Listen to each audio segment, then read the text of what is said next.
Hello, human.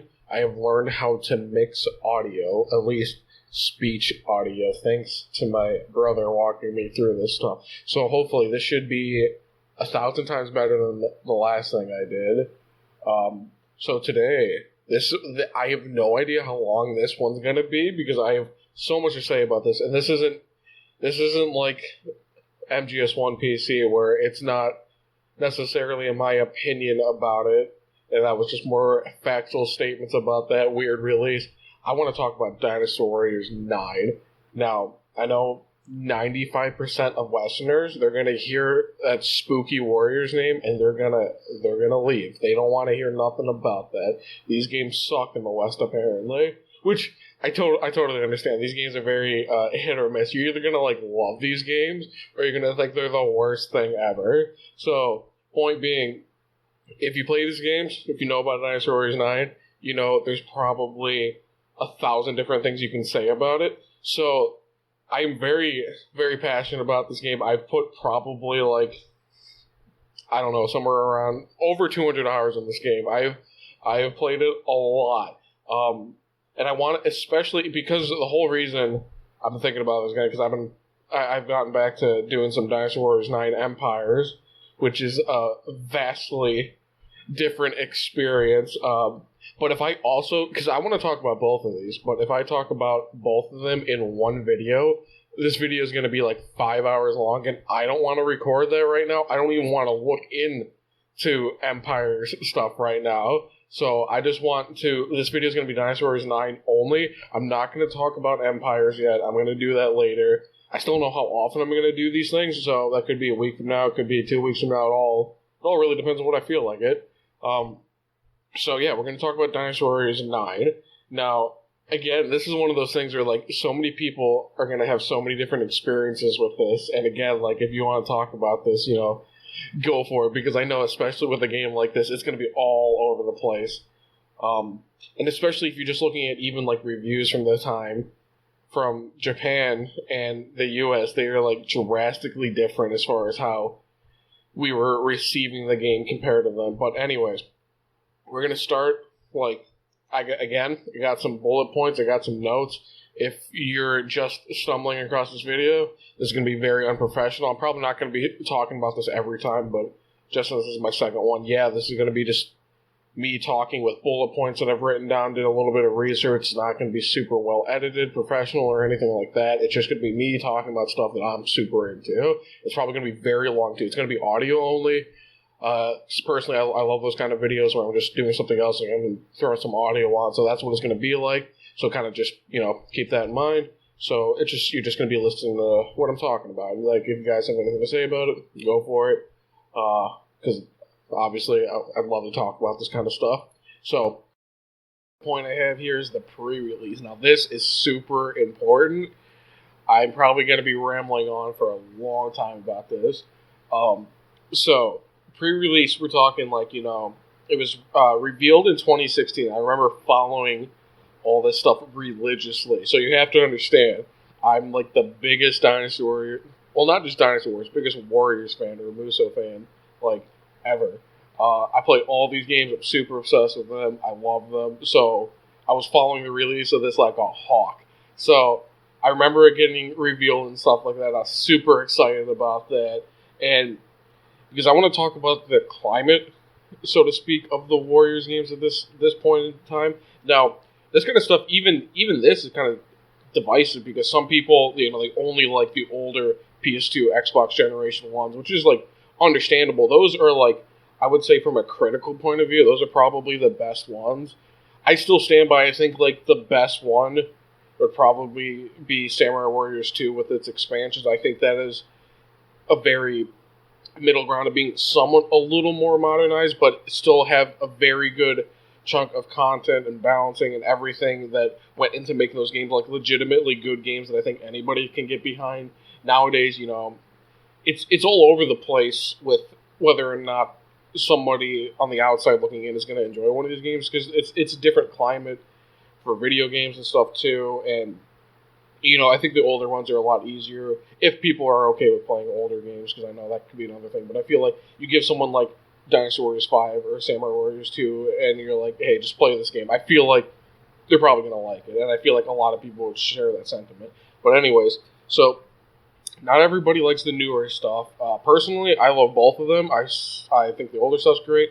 The newer stuff can be really good too. I haven't finished it yet or anything, but I've been playing through the new Fire Emblem Warriors game that's based on Three Houses. That has been super good so far. I really like everything they've been doing about that. I'm not here to talk about that right now, but point being, like, I like all the games from the older ones and the newer ones.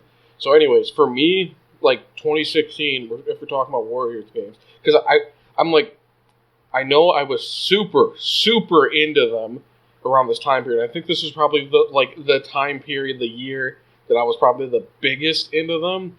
And I was trying to look up, like, what games came out during this time period. And I'm not even talking about other releases that Koei did, because the other stuff I really enjoy as well, but just strictly Warriors games. So, in 2016, from what I was looking up, we had Samurai Warriors 4 Empires, Berserk Warriors, and the 3DS port of Hyrule Warriors. And I'll get into 2017 in a second. But this is all to preface what I was thinking about these games at this time period. Samurai Warriors 4 Empires. Now, the Empires games are probably, like, some of my favorite things that they do at all. The Empires games are incredible. I remember playing this one a lot with my brother. Now, my brother, he doesn't, like, play these games by himself or anything, but he always played the Empire stuff with me, and we got this one, and we played it a lot. I played it a lot on my own as well. He got the PS4 port. I was playing the Vita port. Super fun game, super good for co-op, and I love the whole castle mechanic and everything. For Samurai Warriors 4 is just a really good base as well. That I had so much fun playing that, especially in co-op and making different decisions and all this stuff. Yeah, 4 Empires is great. I eventually got Berserk Warriors. Now, I'm a really big fan of Berserk. I love Berserk. And this game, now I know some people, they didn't like this, even as, like, Warriors fans. And, like, personally, I thought this game was incredible. Like, I loved the leveling up. I loved the equipment system. Now, it's been a minute since I played this game, so I'm not going to remember everything exactly. But I remember I loved getting the different equipment stuff that can modify your stats and all this stuff.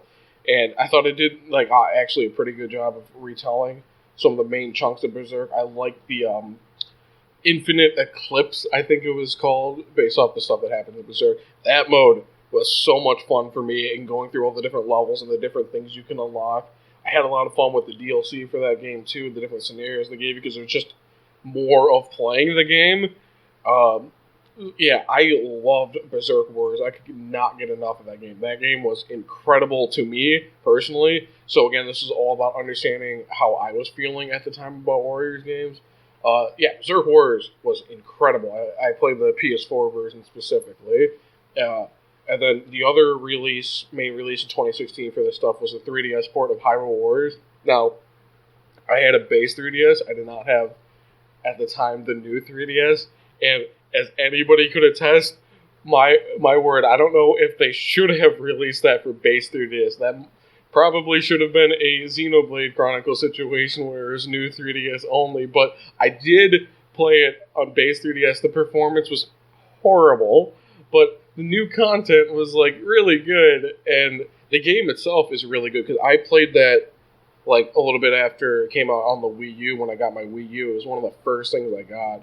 Man, I love the Wii U. That could be a different video, though. The poor system. Understandably so, but yeah. So Hyrule Warriors as a game is super good, and so I'm re-experiencing with new content, even though the performance is really bad. Again, the game itself is, like, very good, and the new content was really good, really fun. It was cool to play that portably at the time and stuff before, we eventually got the Switch release, but that's not important right now. But, so all of that's happening. I'm loving pretty much everything that I'm playing, and then before we get to the actual release, we had 2 more, like, important things. I did not play Spirit of Sonata. I still need to play that game at some point, because I've heard people really like that game. I don't know why I passed it. I think I probably just didn't have time or money at the time. But the other main releases from them that I played in 2017 was Fire Emblem Warriors, a little bit after I got my Switch. that game is really, really good. Again, like, they were, like, on fire with this kind of stuff, in my opinion, as far as how good quality these games were, and how much you could invest time-wise in them, and the leveling up mechanics, and the stats, and the weapons, and all this stuff. Fire Emblem Warriors was, like, mind-blowing to me at the time, especially since the Switch was such a new thing, and I couldn't believe, like, I was playing this level of, like, a Warriors game in a portable fashion, and, like, it was still really good dock, too. Like, this game was, like, really impressive. They did an incredible job with it, and the other main thing that I loved this when it came out, Warriors All-Stars. I thought that game was really fun. One of the coolest things was just all the different characters and stuff, and I remember especially, like, that was around when, like, Neo was out and stuff, and you could play as that, the main dude from that and stuff, and they had the Atelier characters, like Sophie, they had, like, Ninja Gaiden stuff, they had Dead or Alive characters, and I'm going to get to this in a bit, but they also had the Zhu Kang guy, and excuse my pronunciation of Chinese names, they're going to be very bad. I only speak English. All I can do is go off of memory of hearing them in either the English dub or just in Japanese, or what I'm trying to look up how you might pronounce these names. So my pronunciations are going to be pretty bad. It's not. I don't know the language very well. So, but they had Zhu Kang as, like, hey, this is going to be a Dynasty Warriors 9 character, but we're going to have him, like, a little, like, pre-release of him in Warriors All-Stars. And I remember at the time I was like, man, this is the hypest thing ever. He's got a cool moveset. I like his design and everything. His weapon's cool. And I'm going to get into that a bit later because there's some important stuff to talk about that. But yeah, I also really liked Warriors All-Stars. And because I remember hearing, now this could be my memory being wrong or something, but I remember hearing something about how they were going to base some of the open world stuff of Dynasty Warriors 9 off of some of how the interactions in the hub worked in Warriors All-Stars. And I swear I read that somewhere, and I was like, man, that's great. I really like the whole hub system and having different characters interact from different series and stuff like that. That stuff was really cool. So I was like, this is going to be good. So the whole... Now, I'm not going to get super into specifics of any of these games. I might do that another time, but the whole point from my perspective is, like, these games have been super good. They're doing a really good job. Some of the DLC practices are a little not so great, especially just the cost of some of them per what work they're really putting into it. But overall, still, I felt like what you were buying was either cosmetic stuff, which doesn't really matter, probably just not going to buy it, or if you are, it's just because you know what you're getting, you know what you're paying for with that, or some of the content, while it's probably cheaply produced, if we're talking about, like, the Berserk Warriors extra missions and stuff, it's still, if you enjoy the game and you want more of a reason to level up certain characters, like, it's a good way to get more out of the game, more of a reason to keep playing the game as opposed to, hey, I'm just going to level up just to level up. It's a good driving force to be like, hey, I do want to play more of this game. I want a goal while I'm playing this game. So while some of the prices may have been a little too high, they still weren't super bad at this point. So now I want to start getting into, like, right before this was released. And I remember, I think it was through back when I still used Facebook, I believe Koei's account was posting pictures every so often of, like, the new designs of the characters and the new characters themselves. And, like, I was eating that stuff up. I'm like, man, these designs are so cool. I love what they're doing. The new characters look cool. So I was super hyped for this game. I thought it was going to be, like, the best thing ever. To me, at the time, now, I've kind of fallen out with open world games, and I know other people have too, but, like, at the time, I wasn't super into them, but the idea of trying to make a Warriors game open world, to me, was very exciting for, like, the scale of it. Like, you could probably do some crazy stuff if it wasn't just, like, one stage. If you're, like, worrying about the whole area, this whole big area, and you got different castles and towns and all this stuff. And to an extent, it is like that, kind of, but also not really. But point being, my hype was at max for this game. I'm like, this is going to be one of the coolest Warriors games experiences. So we're not quite at the release yet because I want to talk about some of the new characters they were showing off. And I think this is one aspect of the game that was very good. I do love the new characters, and again, this is probably going to be my last warning for this, but my pronunciations are going to be awful. But the first new character I want to talk about, I really like this character. I think they did a really cool job with him, is Cao Cao's nephew, Cao Shio? Yeah, that sounds right. But Cao Cao's nephew, who has this fan blade thing, and I remember his moveset being really cool, how, like, his combo and stuff is spinning the blades around him and stuff, and you get because he was more of a, maybe not laid back, but more of an honest character compared to some of the other Cao family, you know, like Cao Cao and Cao Pi are pretty iron fist kind of rulers. It was cool to have a family member of the Caos that had a different kind of worldview on some of the stuff as far as, you know, character writing is concerned. And his weapon was super cool.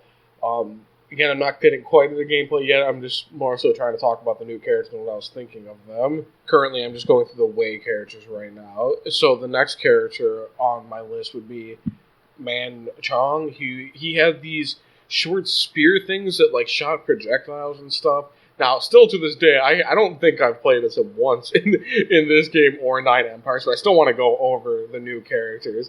And the other new character we had was Shen Yu in Wei, and he has this, like, whip sword thing, and the animations on that were really well done and really cool and stuff. So some of these new characters so far, you know, they're looking pretty good. And when we get to the Wu side of things, we have Cheng Pu, who was an older dude, who I remember, like, in the story and stuff, he's getting into lots of arguments with Zhou Yu, because he's, like, you know, like, not necessarily that, hey, I'm just, like, not only because he's older than the other guys and stuff, but more like, I have more experience, so you don't know what you're talking about, but eventually, you know, they kind of get along better and they work with each other. But he was, I liked his design a lot, and he had this, like, double-sided pike, which kind of like a staff thing, and both sides were, like, blades and stuff. He had, you know, a completely new moveset too, obviously. He was really cool. And then we had Zhu Sheng, who has these, like, it almost looks like a flail or like a ball and chain, but it's like there's two of them, and he swings them around, and they're, like, bladed and stuff. Like, that's a pretty out there weapon. Like, that's pretty cool too. And that was it for the new Wu characters. There's only two of those for that. And then for Shu, this is where we get back to Zhu King, who was, you know, in Warriors All-Stars. Now, here's where things were super weird, because, you know, you play Warriors All-Stars, and it's the normal kind of charged moveset thing, where, you know, you might have, like, square, square, triangle, square, square, square, triangle, all this kind of stuff.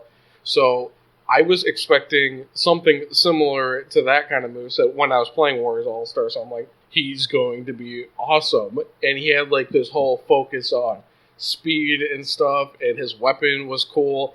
According to the wiki, it's called a mowing blade. And essentially, it's like this long sword that he holds, and he's got, like, a handle, like, kind of in the middle of it. And it's, like, it's pretty big, too. And so, yeah, his moveset was really cool and stuff. So I'm like, yeah, this guy's going to be sweet. And then, obviously, ever since 7, we had the Jin Dynasty. And then there's one new character for them. And she was really cool, though. This name is, wow, this is going to be bad. But Jin Zhangying, and she had, like, this big axe, and I remember her moveset and stuff. She's not just swinging the axe, she's also, like, kicking you and stuff, and slamming it down and all this stuff. Her design was really cool. I really like the whole axe thing. So, point being, like, all these new characters and stuff, they're looking really good. I'm really excited for this. And this isn't to talk about the DLC characters later, because I'm kind of trying to go in order of what was getting released and what we were seeing.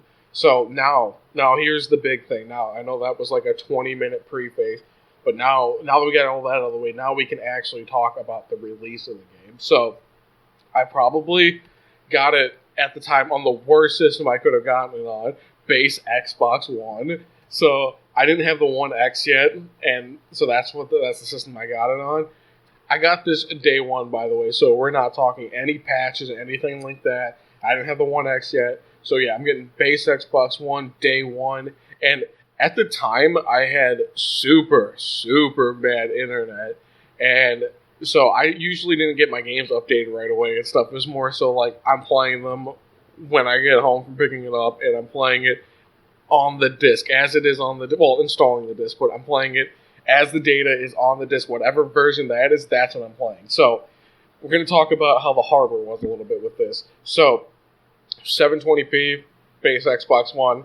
The one thing with the game that visually I never understood why they were doing this, but maybe just to try to combat the lower resolution, was that like the image was super sharpened, and it does not look good. You lose a lot of, not that you're getting much detail with 720p to begin with, but you're losing detail that you don't necessarily need to lose out on an expense of a sharper looking image, which anybody that, you know, is really particular about how their visuals are and their screens are, I can't think of a better way to say that, but very particular about their settings on their monitors, their TVs, whatever. Everyone's going to tell you, don't be sharpening your image. You're literally, especially if you have a image that is the exact resolution of your screen, there is no need to sharpen it. It is not a CRT TV. You're not actually going to get something different out of it. You're just losing detail. So the game has a super sharpened look, which is not like great, but it would honestly have been better if it was just the base 720p image instead of trying to sharpen it.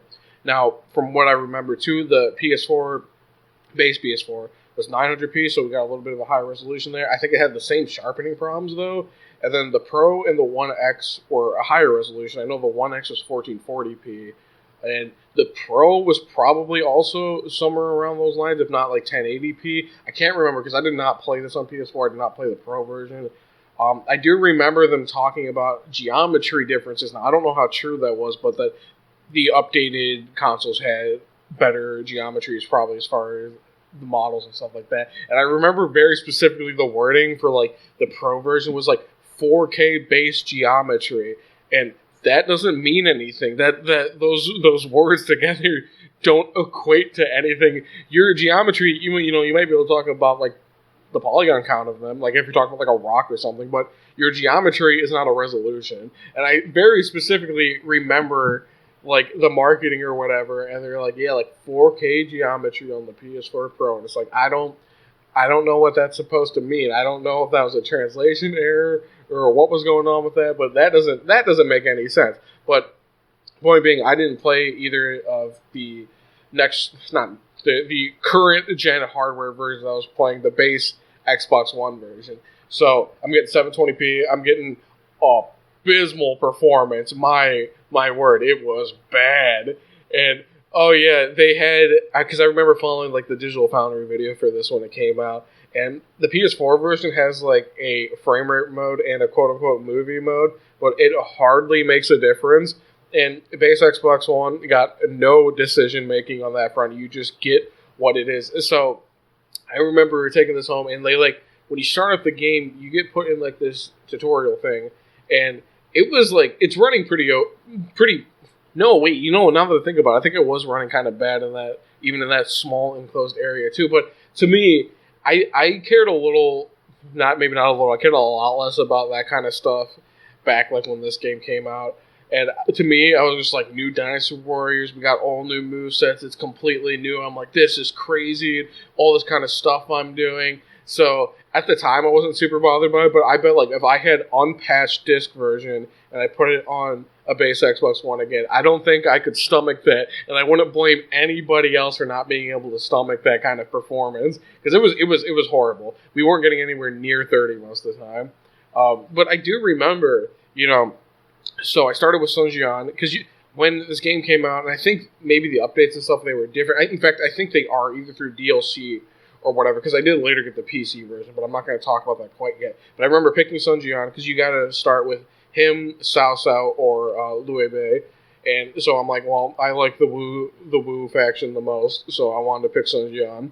So I remember doing the tutorial stuff, and then you get out, and then like I'm fighting these like bandits or something in this like small enclosed camp area, and I remember this feeling of like when I finished that little skirmish up, and I'm like, okay, like I can just like move out of this area, and I can just like walk away from this when I'm done, and like that was the coolest feeling ever for one of these games. I was like, man, like I just did a Dynasty Warriors battle, but I'm still here in this area, and I could just kind of leave the area and like just explore a little bit. I remember that was like the coolest thing ever, because like there was like the fences in the camp or whatever. I'm like, I'm just gonna walk around them, and now we're in this big open world, let's go. So I think that's when I like just immediately stopped paying attention to the whatever objective was there, and I'm like, I'm gonna go like hunt an animal because I know you can do that. So I think I went around, and this is where I learned that you can't just like hunt bears or tigers or whatever with like your weapon because you will get demolished. And I think I remember dying at like from a bear or something, but then I eventually learned, use the bow and arrows. You can get different equipment from them, or like parts to make equipment. So this was blowing my mind, and so. Me, when I play these games, I always like to try to get like the best equipment and best whatever I can get. So obviously, a lot of people are talking about this game when it came out and stuff. And I remember reading about, I think this was someone on like a GameFAQs forum back when I still went on that site, and someone was talking about this is going to be a little scatterbrained, but I'm just trying to remember the different things I was doing when this game came out. I remember someone talking about this one spot, and it wasn't even like.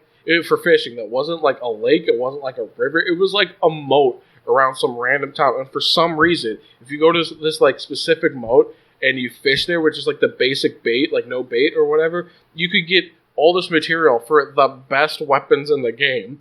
Now, I had no self-control. I learned about this.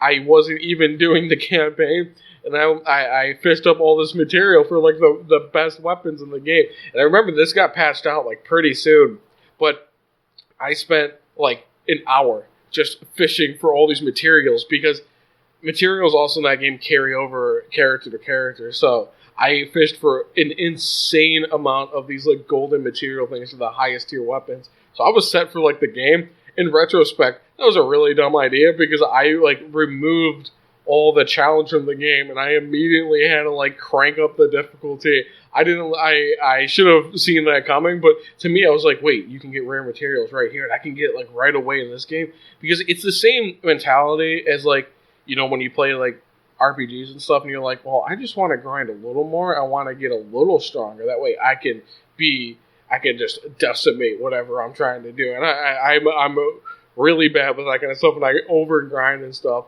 So I got all this rare material. I got the super good weapon. I had to crank the difficulty. That was my bad. I probably shouldn't have done that, but I remember that fishing glitch getting passed out like pretty soon.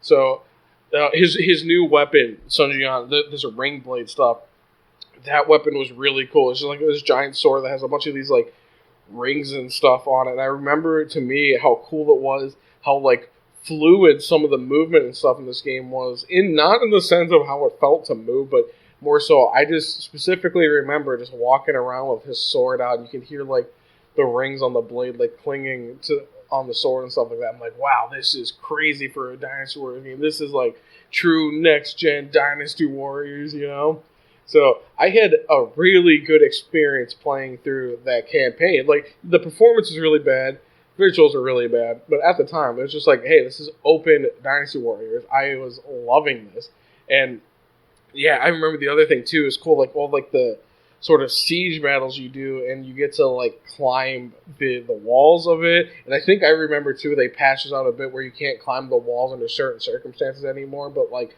the base disc version, you just go up to a wall, even in the middle of a battle. If you didn't break down the doors to the castle stuff, you could just climb up there. You could just go and start messing their stuff up. That was really cool. And I remember too being fascinated by the whole day-night cycle. That was crazy. From my understanding, Spirit of Sonata had that too, but again, I kind of skipped out on that one. And then I remember too the towers for like the archers and stuff, and I remember both being able to break them down was cool and like hit the archers out of there, or climbing up on them myself and shooting the bow and arrow and stuff. Because I remember too, you could kind of be like a little stealthy with it, because there was like if you press like the Y or triangle button, you like crouch down or something. I could be wrong with the buttons. And then you could like sneak up on people and shoot them with the arrows and it would do a lot of damage. Like this was, if you think about it in this sense, honestly, even looking back, like they had a lot of new ideas they were trying out. Like there was a lot of new stuff going on. Now I'm not saying all of it works super well, but as a first time experience, when it was really fun and really engaging. There's so many different things to do. If you compare it like to Dynasty Warriors 8, now that game is like, critically speaking, is a much better game. But at the time, it was super different. You're getting an entirely different experience out of 9 compared to 8. So it wasn't like, you go from 7 to 9 or 7 to 8, Like, it's more of the same now. It's like better and there's more stuff to do and all this stuff. But like 9 felt like a really true shift to something entirely new. So like my first playthrough of Sun Jian, like I had a really good impression overall, despite the performance and stuff like that. I had a really good time with that, and the equipment stuff too. I did like, even though I kind of ruined it with the top tier weapons, the equipable equipment. It was a really cool way to modify your certain stats. I remember too, some of the higher tier equipment pieces were like they'd give you all these different boosts in like health and defense and attack and stuff, but they would take away from a different stat, like take away from your speed. Now, granted, this eventually once you get these pieces of equipment, because like I said, they carried over to every single character, is that I had some really good equipment that would boost like all these different stats, but it would like really degrade your speed stat. So I would just spend all my leveling up points on my speed and just balance it out. But still, it's a cool choice you can make. You can, and sometimes I want to completely max my speed out and like do something different with it, even still. But it kind of, you could get stuck in a rut if you're just trying to go for like maximum output stat wise. But yeah, that was the other thing I thought was really cool too, was the fact that whenever you level up, you could pick like, it was like 6, maybe 3, but I want to say like 6 different points to put your stats in. It was like everything. It was not just like attack and defense, but your health gauge itself and like your Muso gauge. So you can pick all this different stuff when you level up and kind of make your characters a bit different from each other and stuff. So that was really cool, being able to pick what you wanted to personally focus on. I remember too, like putting all 50 stats on speed. So your speed was like 150, and man, you were just flying through everything when you were running. That's the other thing. So this game, and this is something that they changed in Empires that was very good, but I don't want to get super into that because this video is already going to be super long, and I want to talk about Empire separately. But you can run in this game if you held down like right bumper or R1 or whatever. So now, while your weapon was out, you couldn't do it, but if you're just traversing through like the open world, you could run, and you had like a stamina gauge to worry about and stuff, and you could do these like air dash dodge things too. And certain equipment would increase the amount you could do these up to like 4 times, and you could be zipping through the air and doing all this dodging stuff. It was really cool. So it all takes your stamina gauge though, so you do have to like worry about that. In retrospect, I don't think the stamina gauge is a good idea, but I'll get to that later. But yeah, so they had to balance it out somehow, I suppose, and that's probably the best idea they had at the time. So yeah, there was just so many new things going into this. So I remember finishing the Sun Jian campaign, and then getting Zhou Yu, and because Zhou Yu is like my favorite character, and I was really excited to play through this whole open world thing with him and see what he had to do. He still had his staff, his moveset was cool. Movesets, I got it before I get into Zhou Yu, I do have to talk about that. This is one change, like, at the time I didn't mind too much, but in retrospect, again, it's one of those things where like, I'm not so sure this is a good idea, and I know a lot of people bring this up, rightfully so, is the fact that they got rid of the whole charge mechanic. So it's no longer like square, triangle, or XXY or whatever. You're just pressing square or X for everything, your whole moveset pretty much. And that's just how you're attacking. And then when you hold down your right bumper or whatever, or it might have been the trigger, I can't remember off the top of my head, then you had these different attacks you could do. Now, they weren't full-on combos, but it'd be like, you hold down this button, and then you hold down A, or you press A. You can charge up these different attacks, and then you would like slam someone down or hit them up in the air or stun them or whatever, and then your combo might be like slightly different after that. But it's not very free-flowing, and you can't like chain things together like that. You got to be dedicated to what you're doing. There's no like changing up your combos really. You're kind of just doing whatever you can do, and there's no interchanging them. But I do remember I did kind of like how you had stuff that was kind of in the middle of your normal attacks, but not quite as strong as the Muso attacks, which was like your trigger attack plus circle or B. And it was kind of cool seeing these mid-level attacks that were like, they weren't Muso attacks, but they were better than your normal flow attacks is what they were called in the game.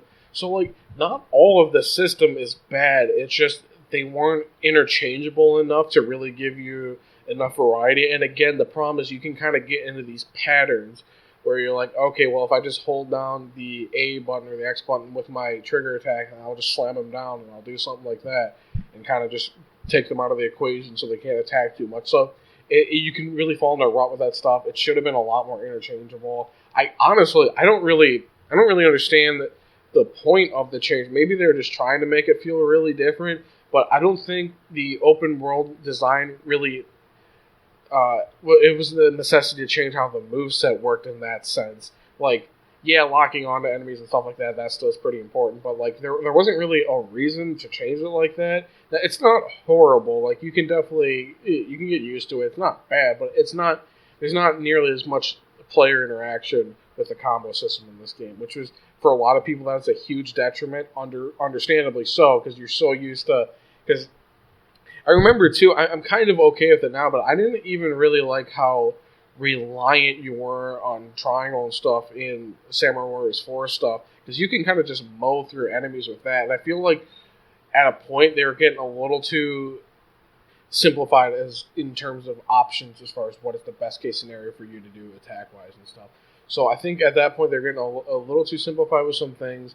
Now, like, Samurai Warriors 4 isn't bad by any means, and they definitely changed a bit in 4 too in Empires as far as how the triangle attacks work. But Dynasty Warriors 9 definitely has a very serious problem with I'm just going to press X or square the whole time, and that's all you really need to do, besides the trigger attacks, obviously. But you could probably get away with the whole game without ever using those. So things are getting a little too simple. But again, at the time, it was such a new experience that I wasn't really thinking too hard about that kind of stuff. But it was still, I had this luster of open world Dynasty Warriors that wasn't going away, and it was like, so I didn't really see all the flaws with it right away in that sense. And again, like, my whole thing too is like, I can enjoy a lot of things, even if it's like very obviously kind of bad in certain senses. Like, I just, I get enjoyment out of these kind of things, and I can very easily overlook some of the poorer aspects of things. And I definitely don't.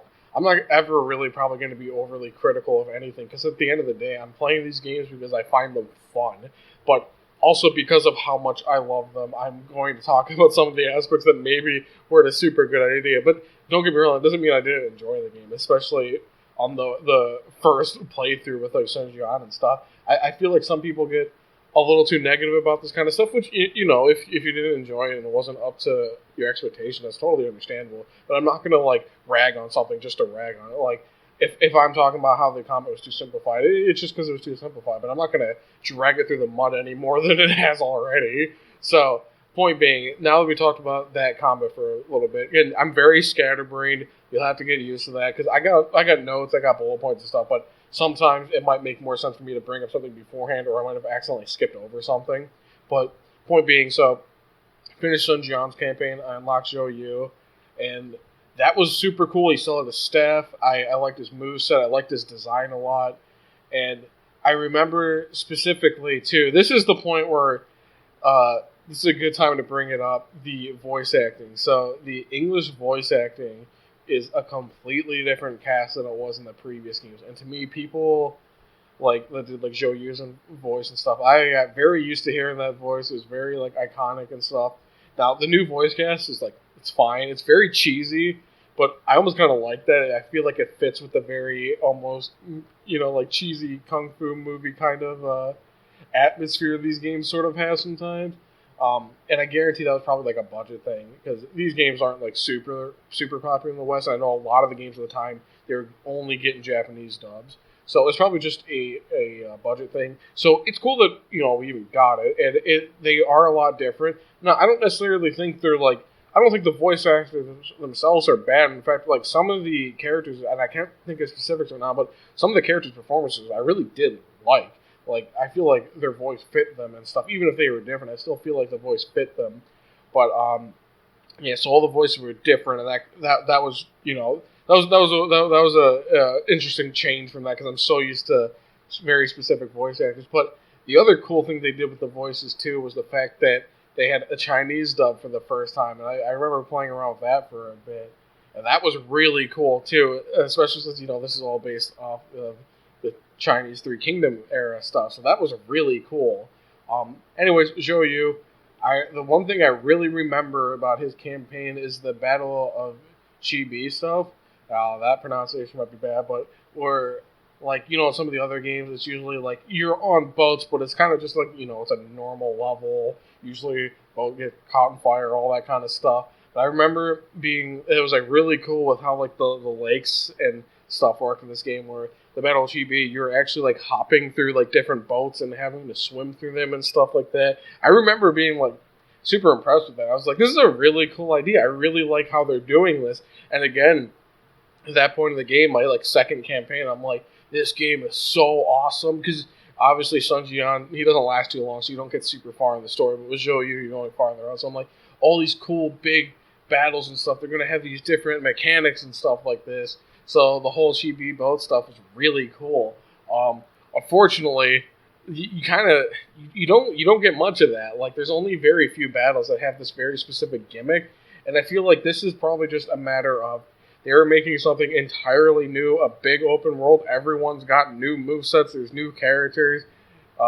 There probably just wasn't time or budget to make every battle that like in depth. Not in a perfect world, like, yeah, that would be super cool if every battle was that crazy. But then this game would probably take like way longer to develop and ship out and actually, try to coop a profit for this and stuff. Because you have to think about, unfortunately, you have to think about the business side of things. They can't be making this game for a decade, especially if they don't even know if this formula is going to land, which it kind of didn't. But so you don't get that stuff all the time. But when it does happen, you do get these more intricate battles based off like these very famous battles. It's really cool. So again, I'm trying to go off of memory for some of this stuff. So the other campaign I remember specifically liking a lot was the new character for Cao Cao's cousin, Cao Xiu. His campaign I remember enjoying a lot because, again, you get that different perspective of the Cao family, like someone who's a little more even-tempered and stuff. And his weapon was super cool, the whole fan blade thing. And I had a lot of fun playing through his campaign, too, and getting that perspective. But once I played through all of his campaign, because his campaign is like very long. I think you get through like most of the chapters in the game. I want to say there's like 15 or so, but I could be wrong on that. I think like someone like Cao Xiu, he was like 12 chapters. So, he went through quite a bit of the game. And then, now I don't remember who I started playing as next and stuff. I know at one point I played through some of the Jin characters like Wing Yuanji and I can't remember his name, but the dude in 8 who had like the 2 throwing axes. I can't remember his name right now. He's a really cool character. Don't like his moveset in this game, but yeah, in 8 he was really cool. I remember playing through some of them, so at this point I don't really remember what campaigns I was playing through when and stuff, but at that point you kind of start to realize that, hey, this is all kind of becoming the same thing. There's so much overlap. So like if you play like Zhao Yu and then you play like Sun Ce, you do a lot of the same stuff, like exactly the same stuff. And that's kind of a problem with this game, is that you're doing so much of the same stuff again. And I remember like my first couple of campaigns, I was really taking my time doing all the hunting the deer and the bears and all that, and fishing and doing all this stuff. Like really taking my time with everything and like going through, because this was another kind of cool thing. I'll talk about the open world in a second, about like fighting random bandits and stuff like that and leveling up. So after a certain point, you kind of just, you don't want it to drag on that much anymore, so you're kind of just playing through for like the little different story bits. But after a certain point, like even I didn't want to like take too much time up doing like the kind of not necessary side stuff anymore. I kind of just wanted to play through the story itself, and that's not good when a game becomes like that, where you're like, I don't want to play around with the extra mechanics anymore because all I'm doing is the same stuff and it's going to drag on even longer. It's not super good when a game kind of becomes like that. And I think I started noticing that after a certain point, but there's a little too much of, maybe not even a little, there's way too much overlap when it comes to the story and the battles and everything, because you're doing like the same battles over and over again, and not all of them are chibi levels of good. Most of them are, you're fighting, like trying to break into like a castle and get inside there and like open up the doors and then start fighting people there. That's cool the first like couple times, but once you do it like 10 times in the same location, it's like, all right, I kind of had enough of that. So that was kind of my impression of the campaigns at that point. Now, granted, I still put a lot of time in this, and I was really enjoying it, but it was burning me out way harder than the other Warriors games. So at this point, I want to talk a little bit about the open world itself and some of the movesets, because those are some very divisive topics, understandably. the open world, like again, like my first impression was that it was a really cool idea for this type of game, and there was a decent chunk of stuff you can do in it, but when it comes down to when you play this game enough, there is like no point. There is no point to the open world, really. You really don't get much out of it besides the fact that the battles are really big. So like, yeah, it's good in that sense because the battles are way bigger in scale than they were before. And I remember too, some of like your missions and stuff. Now that I think about it, some of the stuff was cool because like so the whole way it worked is like you had a main objective for that chapter, and then you had a bunch of smaller objectives that would decrease the difficulty of the main objective. And I remember in a later patch doing this in co-op, and that stuff was really cool because you could both separate and go do different missions and stuff.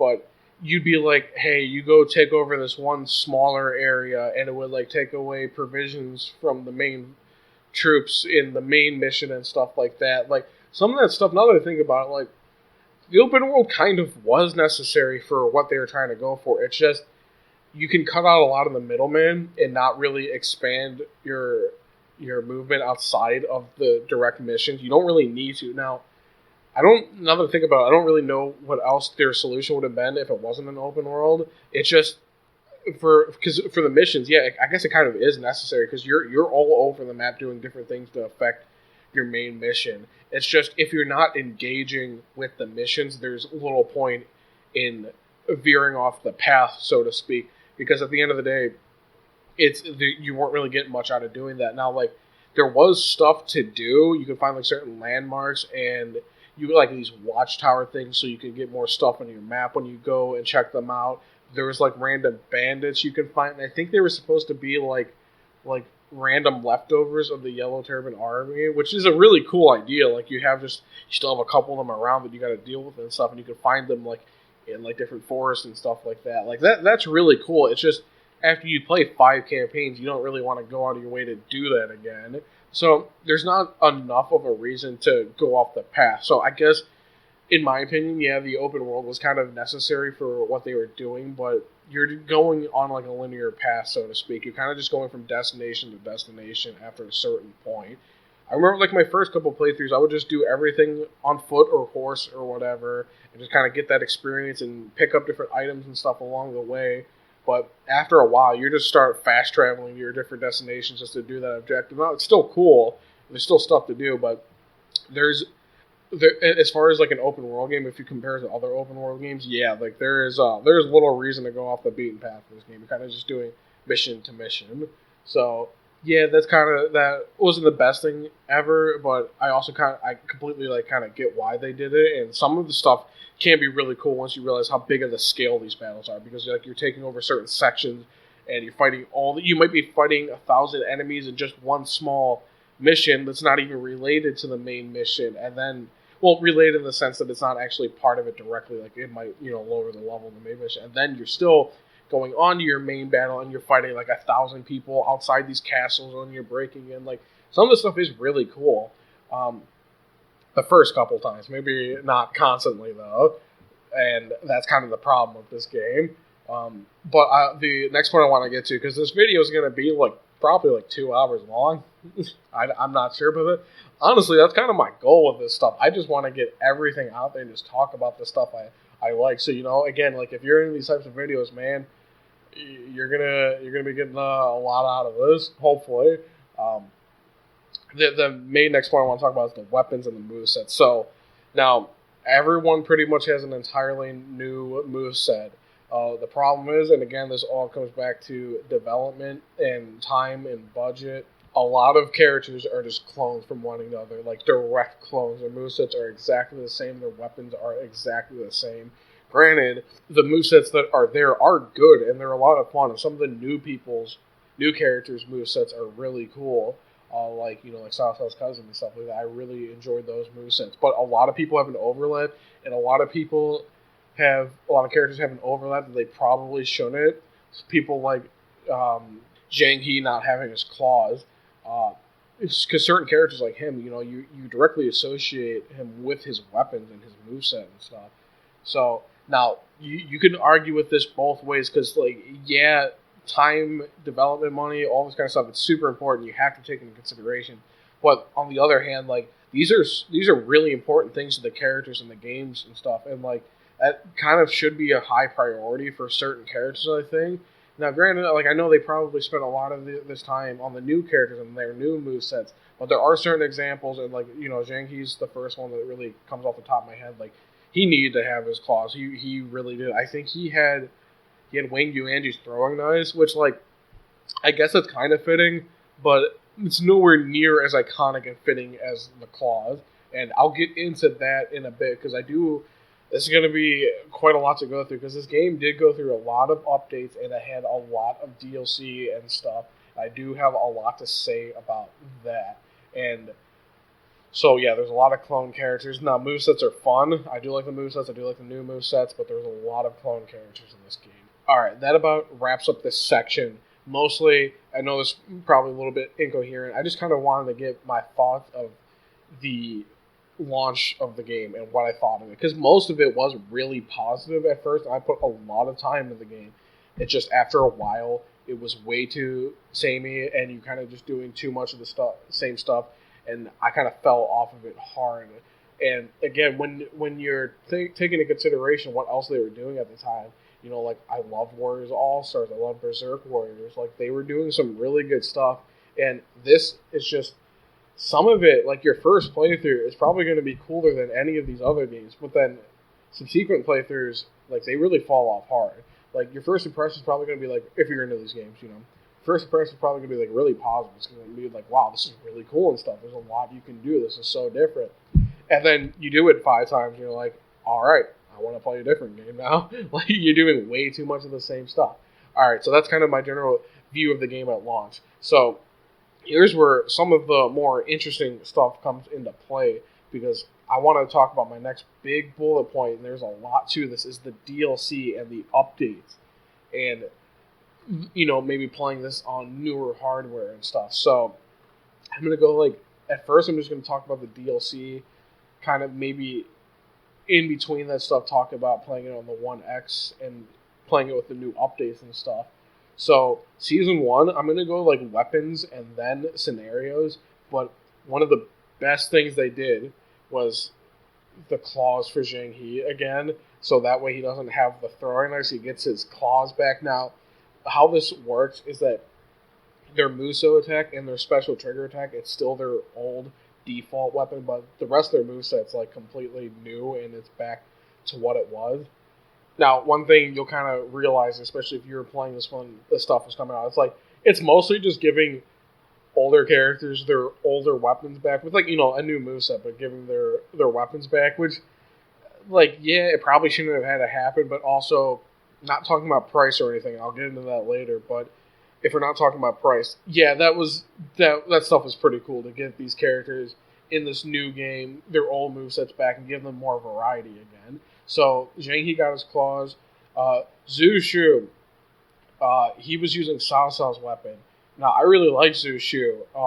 They gave him his old hook sword thing, and that weapon is really cool. I remember having so much fun with him. When he was adding 7 empires, I used him all the time in Warriors Orochi 3.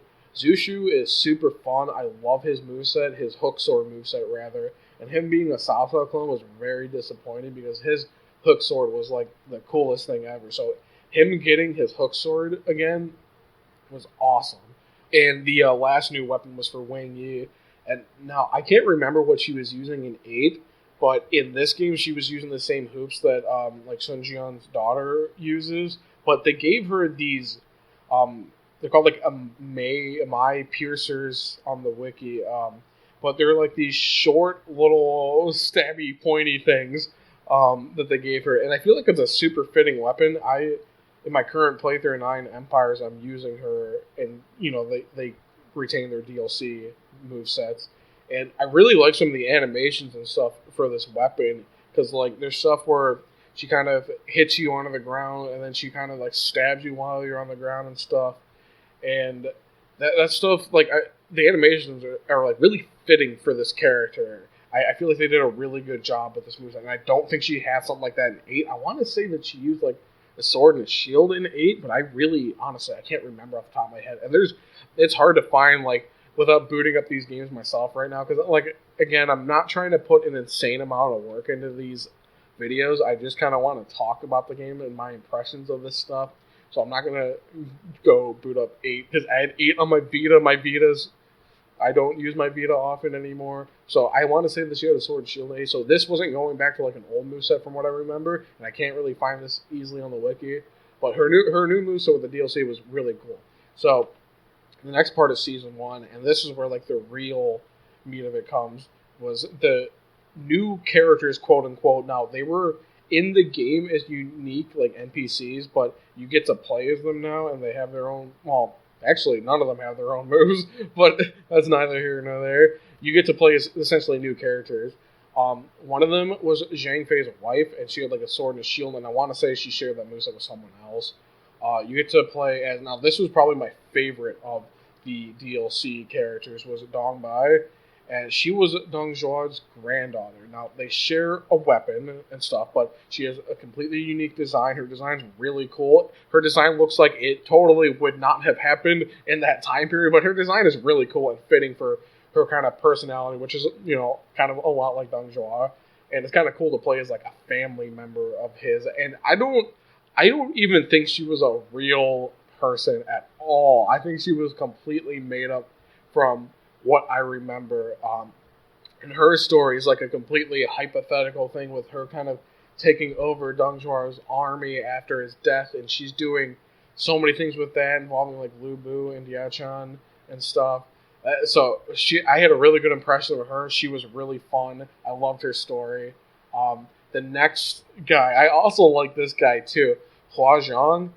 He was an officer of Dong Zhuo's as well, and I remember like the big thing with him is like he was trying to impress Lu Bu, and he just wanted to be like Lu Bu. He was trying his best. He wanted Lu Bu to be like, yeah, you know what, you're a strong fighter and stuff like this. From what I remember, he's a fun character. He had like this big club. I think he shared it with one of the Wei officers. But yeah, he was a fun character. I really liked what they did with him. And then the last character they had for season 1 was Yuan Shu, one of the nobles, and he had like a rapier. And I like these characters too, like Yuan Shao is seeing like the kind of the Han representation and what they were doing during this time period and stuff. And obviously like most of this super exaggerated, super fictional, but you get what I'm saying, like the Han Dynasty, so to speak, their side of things and their representation. And he was like, you know, he was a real jerk, but you know, characters like that are fun, and especially characters that are more for like the old government of the time. So overall, like season 1 has some really cool stuff, and I kind of took a break from this game for a while, then I came back with later with the season 1 stuff, and I had a blast playing through it. Honestly, the game went through quite a few updates, and I was looking through the updates. I'm not going to talk about all the updates individually because there was a lot, and that would take so much time. So I'm not going to talk about individual updates, but the game did get better. They fixed a lot of things. They fixed some of the performance stuff too. It's surprising they got this stuff to work a little better even on the older hardware. So the game had some good new content, and you know, older characters got some of their weapons back and stuff. So season 1 was good. The price of all these seasons, horribly overpriced. Honestly, horribly overpriced. I think I got this on sale later. I would not, even today, I would not buy this stuff at full price. I think there's some like complete version you can buy now that has DLC included with it. Get that if you're going to get it. Do not buy the stuff individually. Honestly, don't even buy it as a season. The pricing for this DLC was horrible. Unfortunately, the pricing was really bad for what you got. If this was like, granted, it's hard to say because there's probably a lot of new voice acting and stuff for the new scenarios, but at most, I feel like this should have been like $20, like max. Because I feel like for $20 you would have gotten a lot out of this. I wouldn't pay much more than that or get it in a complete edition. So unfortunately, pricing for all their DLC is really bad. But the content itself, if we're kind of separating it, was really good for season 1. The season 1 stuff was really good. So next we're going to get into season 2. And again, I'll talk about the new weapons first. And there's a lot more new weapons in this. Zhu Tai got his like cursed sword back. Zhang Fei got his serpent blade thing back. Sun Jian's new weapon, I'm not even sure why they gave him a different weapon. I thought the ring sword was cool, but the new weapons they gave for him were I love them, and I love them in Nine Empires and stuff. It's almost looks like two of the ring blades. It's not ring blades, but kind of two of those types of big swords. But a lot of them, like a lot of your moves and stuff, cause like explosions and fire and stuff. It's super cool. I don't know why they did it for him, but it's a really cool moveset for him, and it's a lot of fun. I feel like it's very fitting for his character because you kind of associate him with like all the different fire stuff. At least I do now, especially after that new moveset and weapons for him. The Sun Jian's DLC moveset really cool in season 2, and I'm talking about this like it's a fighting game season, but they're called seasons. Anyways, hook blades for Yujin, lightning sword for Sima Shi. This was super big for me too because I loved his moveset in 8 a lot, so they gave him essentially that kind of weapon back, and a weapon called the Crescent Edge for Lia Dian, and it almost looks to me like a shovel. No, I know that's not. I don't think that's what it's supposed to be, but it looks like a shovel. But again, that's a lot of new movesets. That's really good. That's really cool. A lot of older movesets coming back too with some of the characters. And now, this time in Season 2, we had hypothetical scenarios for different characters. Now, this kind of stuff I was always a big fan of. And, like, if you played 8 Extreme Legends, they had, like, for every kingdom, they had these whole new hypothetical scenarios where, like, Sun Jian didn't die, or anything like that, where different characters live longer, and you get to kind of see the perspective of, hey, what would they have done in this scenario if, like, a scenario they weren't even part of originally and stuff. And yeah, hypothetical stuff is super fun, especially if you're really into the characters and stuff. So I'm a big fan of hypothetical scenarios. They had a couple for this. They had one for Guojia, who dies from like an illness, and so he gets to be around longer. Zhou Yu, again, kind of similar scenario. Love Zhou Yu, so it's cool getting a new hypothetical scenario with him. Zhu Shu, he gets his own hypothetical scenario, and then Chen Gong, who was like worked a lot with like Lu Bu and stuff, he gets a new one too. And what's really cool, all these hypothetical scenarios, they get like new costumes that you can use them with. And people like Zhu Shu, then you get to do his hypothetical scenario with his hook blade, so you get to use his new weapon and have like a reason to go back and use it. So again, season 2, pretty good. Honestly, almost in some ways, season 1 you get like new characters, so to speak, to play through, but you get less new weapons. Now season 2, a lot of new weapons, and you get hypothetical scenarios, but new costumes and stuff, and new stories. So honestly, overall, season 2 kind of better in some ways, in my opinion. But again, I think I remember the price was even higher for this. And again, this was something I did not buy full price, and I would not buy this for full price. I think this was like season 2 might have been like $35 or something.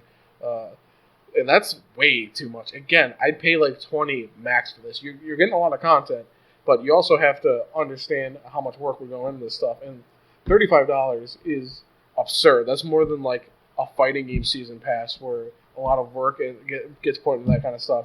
This stuff is horribly overpriced. But again, if I'm separating it from the price, which sometimes you can, sometimes you can't really do that. But separating from the price, it was probably better than season 1 in my opinion. And then comes the last season, and I think at this point, I don't think I played for a while after this, and then eventually I got like a 1X, and I got to play this 1440p. Better frame rate and stuff, because at this point the game got patched a lot, and I got my 1X. So now the game was like seeming like in a pretty good state as far as performance and visuals, especially when you jump up from 720 to 1440p, and then you had all this new content to dig through. But I'm going to get into season 3 for a bit, and then talk about kind of my impressions after all these seasons. So season 3, again, more hypothetical scenarios, which I love that kind of stuff. You had one for Sao Pi, Lu Su, Fa Zhang, and Zheng Hua. And then again, we got older weapons for characters. So Lu Lin Kui, not sure how you pronounce that, but Lu Bu's like daughter. She got her cross pike from Dynasty Warriors 8, and that moveset was really fun. So it was cool for her to get her moveset. You got a bow again for Hong Zhuang. You got for Zhu Ran, I swear, he had like dual swords in 7, something completely different in 8, and now they gave him like this 3-part section nunchuck stuff for the DLC in Season 3. So he's all over the place, but hey, he got a new weapon. You get the flute again for Zenji. Xiao Yuan's old bow back. You get this double-sided mace thing for Guan Yu's one daughter. So again, we get more hypothetical scenarios, more weapons. Again, all good stuff. And I could be remembering wrong, though, but I think they raised the price for this one, like, again. I think this one was, like, $40. And I could be completely wrong on that. I don't remember, but I think that, well, regardless, the price was still outrageous. It's not worth it's not worth the money they were asking for sure. Again, I got the stuff on sale. I was not gonna get the stuff right away. But, so, price point wise, like, the DLC is very bad. But say you get all this for a fair price and you got all the new updates, like, the game ended up in a pretty good state. But the problem is, no matter what updates there were and stuff, it doesn't change some of the very important flaws of the repetition of replaying the same missions a lot. So, in some ways, the game is, like, super good now in certain ways, and especially with the newer content and stuff. But again, like, it comes back to, like, this content, a lot of it is just more of the same and more of the same and more of the same. And now, at least we got new scenarios, hypothetical scenarios, new weapons. So it's the best state it's going to be in. But again, this is a game you're going to be playing for like a week, and then you're going to need a long break from it, and then you're going to go back, and then you're going to need a long break from it. So it's so weird for me because parts of this game are really good, really fun. The new content is great.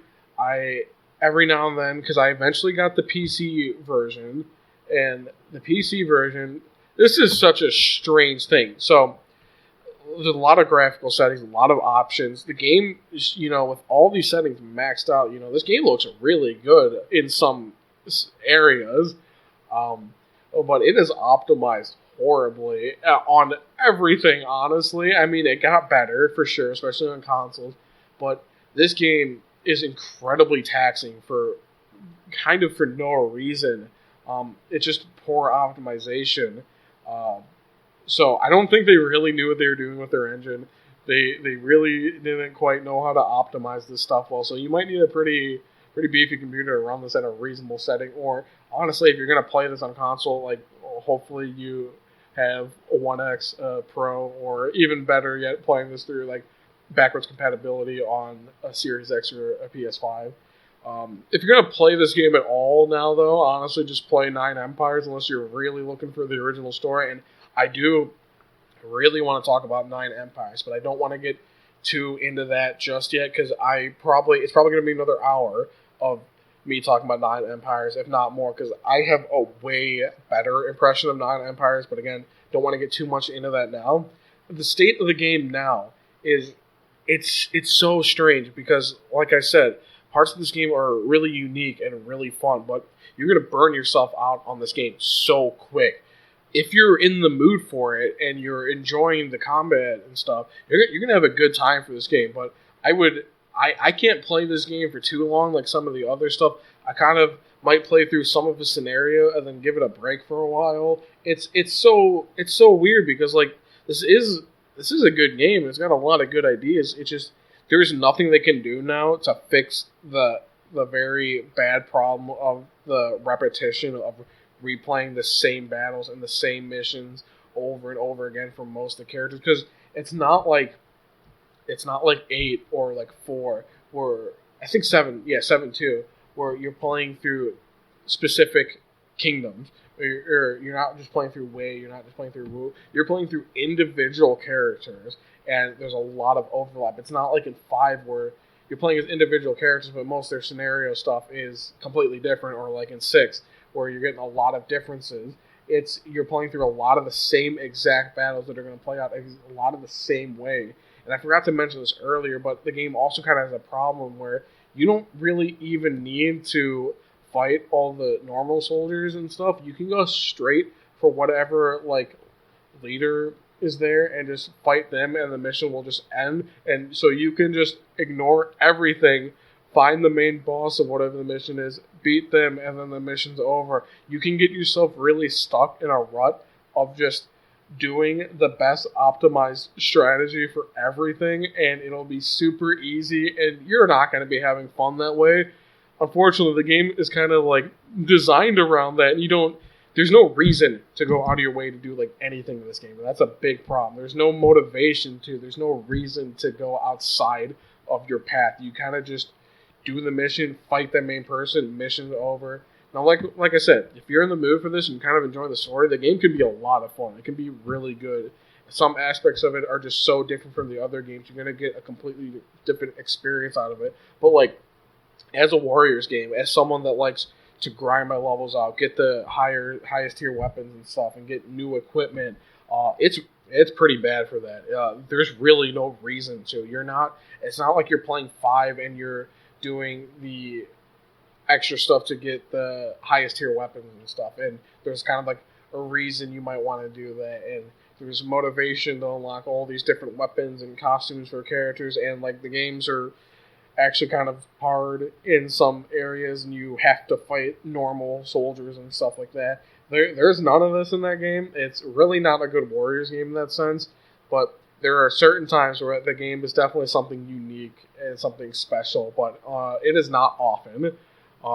I'm probably going to kind of wrap it up there. I think I got a lot of my opinion out with this game. I had a really good first impression, kind of very bad lasting impression. Now it's kind of just like a mid impression. I go back sometimes. I play through some of a story, but I don't go back often, especially now that we have 9 Empires. There's really little reason, honestly, I think, to play this game unless you're specifically looking for the story stuff.